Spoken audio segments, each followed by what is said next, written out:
Hi, I'm Leah Rayner, and I'm a member here at Highland Park. Many people here know that I'm a singer, but what you may not know is that I'm also a songwriter. And I grew up with a dad who was a songwriter, and so songwriting has just always been a part of my life. In my late 20s, probably, I was a single girl living in this cute little apartment downtown in an old house. And it wasn't the best area of town, no matter how cute the apartment was. So I didn't always feel the safest.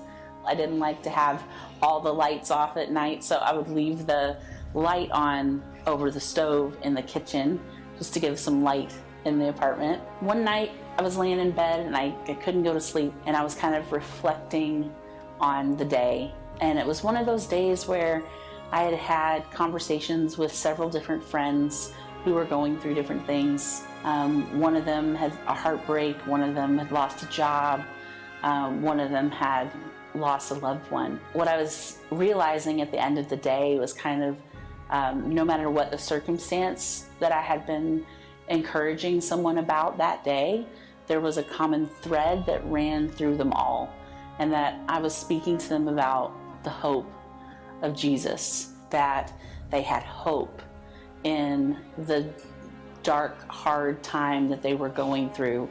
There was hope. As I was reflecting on that, I noticed the light in the kitchen lighting up my whole apartment.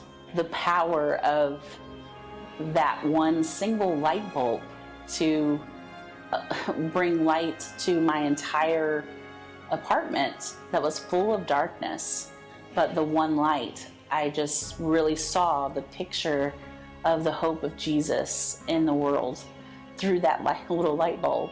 I was inspired to write the song, Hope in the Night.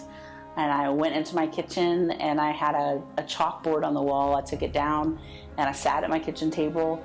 I didn't turn the lights on. I just, by that one little light bulb, I wrote the first verse and chorus of this song, There is Hope in the Night. I knew it wasn't quite finished, and I took it to some friends of mine a few weeks later, and we sat down and completed it. You know, I've written a lot of songs through the years. I don't always remember the story of what inspired the song or how it came to be, but this is one of those that has always stuck with me. It was just a significant time in my life where we wrote it, and within a week, Word Music had picked it up, and choirs have been singing this song for, I think, about 12 years now. So this is my first time ever to be able to hear this song performed live by a choir. I've never gotten to hear my own song. I hope that today, if you find yourself in one of those dark places, one of those hard times, that you also will feel the inspiration behind this song and the message of hope in the midst of what you're going through will reach your heart.